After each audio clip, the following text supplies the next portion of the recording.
ओम। आज हम बात करेंगे प्राणायाम की। प्राणायाम संस्कृत के दो शब्दों का मेल, प्राण और आयाम। प्राण मैंने जीवन या शक्ति, आयाम मैंने नियंत्रित करना, विकसित करना। यानी प्राणायाम का मतलब जीवन की शक्ति को या प्राणों को नियंत्रित करके जीवन को विकसित करना, उसे प्राणायाम बोला गया है। यदि हम देखें तो प्राणायाम श्वास और प्रश्वास की प्रक्रिया है। सांस लेना जिसे हम श्वास कहते हैं, प्रश्वास मैंने सांस छोड़ना, इस प्रक्रिया को ही प्राणायाम बोला गया है। परंतु इसको नियंत्रित तरीके से, बहुत ही सहजता से, सही तरीके से लेने को प्राणायाम की क्रिया कहा गया है। आप जानते हैं कि ये जो प्राणायाम है, इससे ही हमारे शरीर में शक्ति का संचार होता है। जो हम श्वास प्रश्वास लेते हैं, इससे ही हमारे शरीर में शक्ति का संचार होता है। जो हमारे शरीर की जो क्रियाएं हैं, वो सारी इसी पर निर्भर करती है। हमारे योग में, प्राणायाम में 5 प्राणों की बात की है, जिसमें प्राण, अपान, समान, व्यान, उदान, इन 5 प्राणों की बात की है। जिसमें प्राण कहा गया है जो हमारे कंठ से लेकर हृदय तक जो श्वास जाती है, जो हमारे इनके बीच की क्रियाओं को, जिसमें हमारी जिसमें ग्रास नली है, हमारी स्वर नली है, हम श्वास लेते हैं, इन क्रियाओं को जो शक्ति देती है उसे प्राण कहा गया है। और हृदय से लेकर नाभि तक का जो इसमें जो शक्ति जाती है, जिसमें जो श्वास प्रश्वास की जो इसमें क्रियाएं होती है, उसे समान कहा गया है। जो हमारे अंदर की जो पाचन क्रियाएं आदि को जो है सफल बनाती है। नाभि से लेकर पैरों तक जो है अपान, जो इन क्रियाओं में शक्ति देती है। नाभि से लेकर पैरों तक की जो भी क्रियाएं होती है, जो इनमें शक्ति पैदा करती है, इसके लिए ऊर्जा का संचार करती है, उन्हें अपान कहा गया है। और जो कंठ से लेकर मस्तिष्क तक ऊपर की ओर, जैसे हमारा देखना, सुनना, बोलना, इन क्रियाओं को शक्ति देती है, उसे कहा गया है उदान। और जो हमारी शरीर की सारी जो नस नाड़ियाँ हैं, उनको शक्ति जो प्रदान करती है, उसको कहा गया है व्यान। तो प्राण, समान, उदान, व्यान और अपान, ये 5 प्राण कहे गए हैं योग में। इनसे ही हमारे शरीर को जो है शक्ति मिलती है, हमारे शरीर की जो है गतिविधियाँ होती है। तो आपने कई बार देखा होगा, कुछ शास्त्रों में, कुछ ग्रंथों में 5 प्राणों के कुछ उप प्राण भी कहे गए हैं। जैसे हमें छींक आना, हमें झमाई आना, हमारी पलक झपकना, या दूसरी कोई खुजली होना, इस तरह की जो क्रियाएं होती है, ये भी इस प्राण वायु की वजह से ही होती है। और इसमें जो प्राण के हैं वो उपभेद बताए गए हैं जिसमें देवदत्त, नाग, कृंकल, कोरम और धनंजय, ये जो उप प्राण हैं, इनकी वजह से ही जो है हमारे शरीर की ये क्रियाएं, जिसको हम बात कर रहे थे कि छींकना, झमाइयाँ लेना, या खुजली होना, पलक झपकना या हिचकी आना, ये ऐसी क्रियाएं जो है इन उप प्राणों की वजह से होती है। और इस प्राणायाम में जो हम बात कर रहे हैं, प्राणायाम में हमें इन पंच प्राण भी बोला गया, हमारे शरीर को जो पंचकोश बोला गया है, इसमें पंच प्राणों के साथ साथ हमारे शरीर के पंच कोशों में भी विभक्त किया गया है। 5 कोशों में अन्नमय कोश, अन्नमय कोश मतलब जो ये हमारा शरीर है, जो अन्न से बना है, अन्न का ढेर जिसको बोलते हैं, अन्न से जिसका निर्माण हुआ है, जो स्थूल शरीर है, उसको अन्नमय कोश बोला गया है। अन्नमय कोश के बाद हमारा आता है जो हमारा मनोमय कोश है। मनोमय कोश में हमारा, जिसमें मन के साथ साथ हमारी जो ज्ञान इंद्रियां हैं, मन है और ज्ञान इंद्रियां हैं, वो मनोमय कोश है। एक आता है प्राणमय कोश।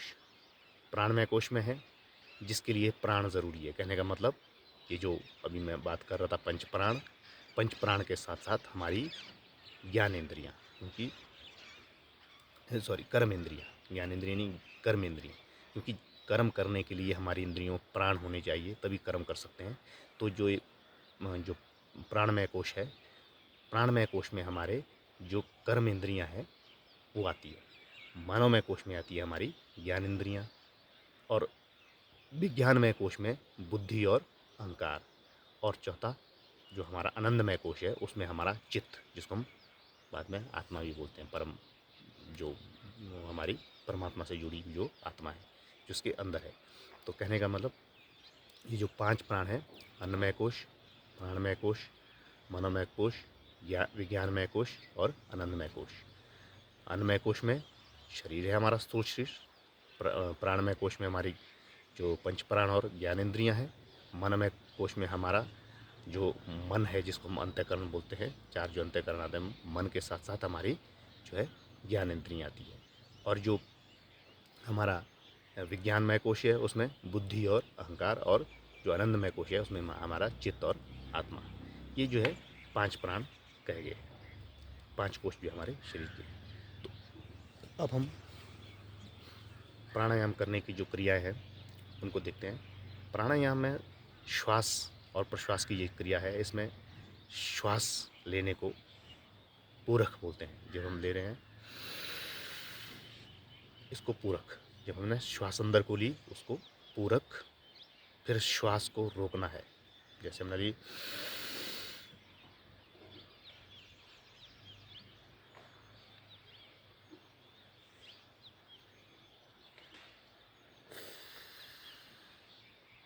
श्वास लेने की क्रिया को पूरक, जब हमने उसको रोका अंदर श्वास को, उसको कुंभक, इसको अंत्य कुंभक, क्योंकि श्वास को हमने अंदर रोका है और नेक से लॉक किया सांस को। नेक से लॉक करने का मतलब उसको हम बोलते हैं, इसको एक बंद नाम दिया गया है, जलंधर बंद। हम जलंधर बंद करते हैं और श्वास को अंदर रोकते हैं, इसको नाम दिया गया है कुंभक। फिर श्वास को छोड़ना, उसको बोला गया है रेचक। बस इसमें यही क्रियाएं होती है, पूरक, कुंभक, रेचक, फिर कुंभक। दूसरा जो कुंभक है वो हम बोलते हैं बाह्य कुंभक। जैसे कि मैंने सांस ली, पहले मैं पूरक, फिर कुंभक, फिर रेचक करूँगा। जैसे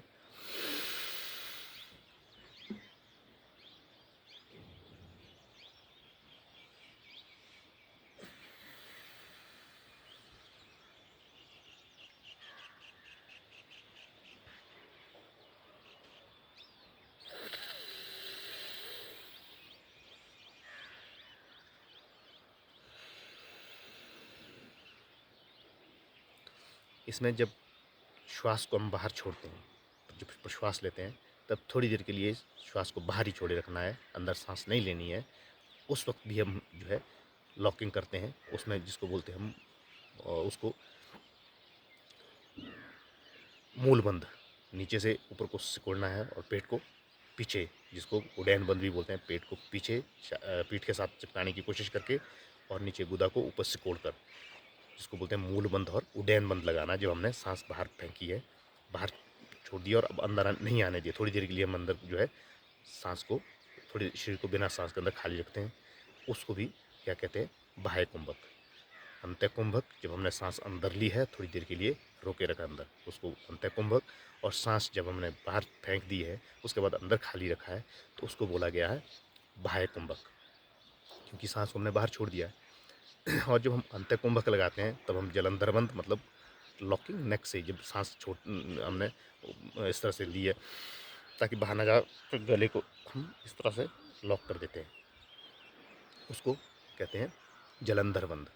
और जब हम सांस छोड़ देते हैं सारी बाहर आराम से, ये क्रिया है इस तरह की होती है। कहते हैं ना कि जीवन जो है सांसों पर ही है, और हम सांसें जो है कैसे लेते हैं, डर डर के। कभी हमारे जो फेफड़े हैं पूरी तरह से फूलते नहीं है, कुछ तो सांस इस तरह से लेते हैं, जबकि सांस लेने की क्रियाओं में सांस हमारे फेफड़ों में जब सांस लेनी है तो पेट नहीं फूलना है बल्कि फेफड़े फूलने चाहिए। जैसे इस तरह से छोड़ दो, ये क्रियाएं हैं प्राणायाम में सरल सी। अब इनको अलग अलग तरीके से बताया गया, प्राणायाम के बहुत से अलग से भाग बताए गए हैं, जिसमें हम देखते हैं अनुलोम विलोम बहुत साधारण सा है, जिसमें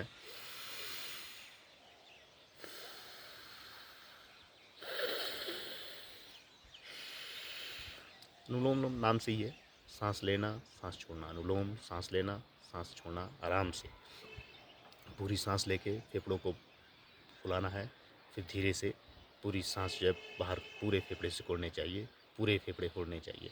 ये अनुलोम विलोम क्रिया है। एक आती है हमारी भस्त्रिका। भस्त्रिका में हम सांस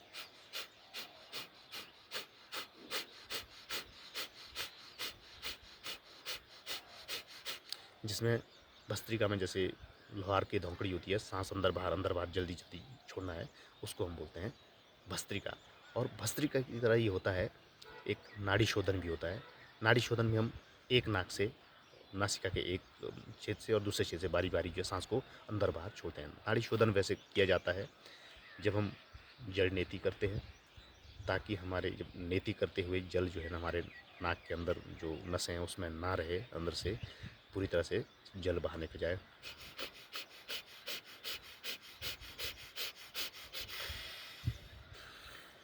फिर दूसरे नाक से भी वैसे ही हम करते हैं, इसको बोलते हैं हम नाड़ी शोधन। अब हमने कपालभाति का नाम सुना है। कपालभाति से नाम से ही है कि हमारे कपाल की जो है ओज बढ़ा देती है। उसमें हम सांस जो लेते हैं, ऐसे लेते हैं कि किसी को पता ना चले, और छोड़ते हम थोड़ा उसको बिल्कुल एक झटके के साथ छोड़ते हैं इस तरह से।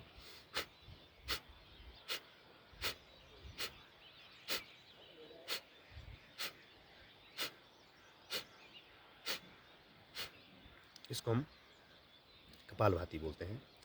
ये क्रियाएं हम बहुत बार करते हैं, हमने मॉर्निंग असेंबली में भी बहुत बार ये क्रियाएं की है।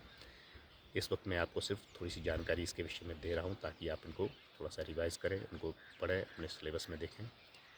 हमने उज्जाई मतलब जो हमने कंठ से या तो इस तरह से कंठ से हमने श्वास को लेना है और फिर लॉक करना है, फिर आराम से छोड़ना है।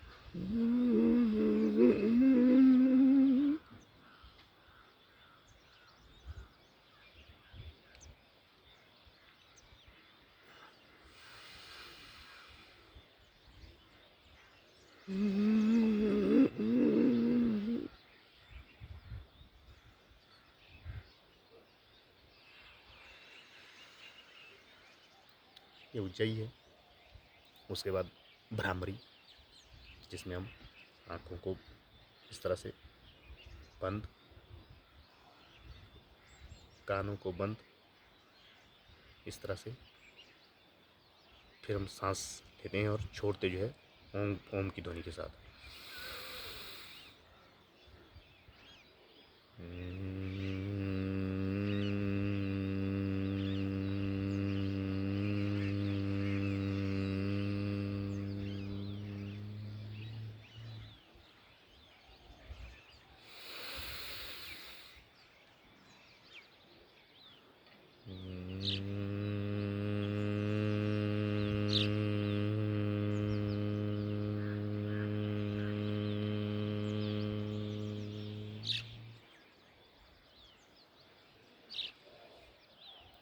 इस प्रक्रिया में भी श्वास जब हम ले रहे हैं थोड़ी देर के लिए कुंभक, फिर जब श्वास हम ओंकार की ध्वनि के साथ छोड़ रहे हैं, आप देखेंगे कि पूरे चेहरे में, पूरे आपके मुंह पे वाइब्रेशन होती है, और उस वक्त हम सांस को ओमकार की ध्वनि के साथ ओम की ध्वनि के साथ बाहर छोड़ते हैं, और उसके बाद बाह्य कुंभक लगाते हैं। ये हमारी भ्रामरी है। हमने शीतकारी प्राणायाम, शीतकारी प्राणायाम में हम जिस तरह से जीभ को दांत में लगाकर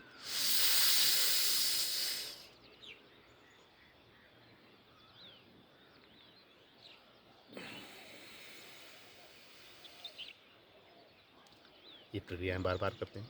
फिर बाहर कुंभक, बाह्य कुंभक, और तरह से जो शीतली प्राणायाम है, शीतली प्राणायाम में हम जीभ को थोड़ा सा मोड़कर जैसे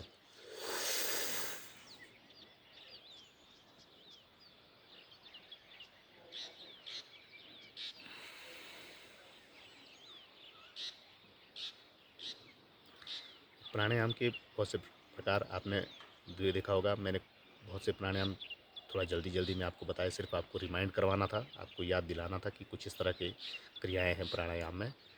और अब हम देखते हैं कि अब तो हर प्रकार आप टीवी के माध्यम से, आपके सिलेबस में, आपके सोशल मीडिया में बहुत से योग की जो है क्रियाएं होती है, लेकिन इनको सहजता से करना और इनको पूरे ध्यान से करना, इसके लिए एक ऐसे स्थान पे जहाँ शांत स्थान हो, स्वच्छ स्थान हो, क्योंकि सांसों की क्रियाएं हैं, जब हम सांस लेते हैं कोई टॉक्सिन अंदर ना जाए, हमने टॉक्सिन बाहर निकालने हैं, तो इसलिए वातावरण स्वच्छ होना चाहिए, साफ़ सुथरा होना चाहिए, शांत होना चाहिए, ताकि हमारा ध्यान हमारे शरीर के ऊपर हो, हमारी गतिविधियों, हमारे शरीर की गतिविधियों के ऊपर हो।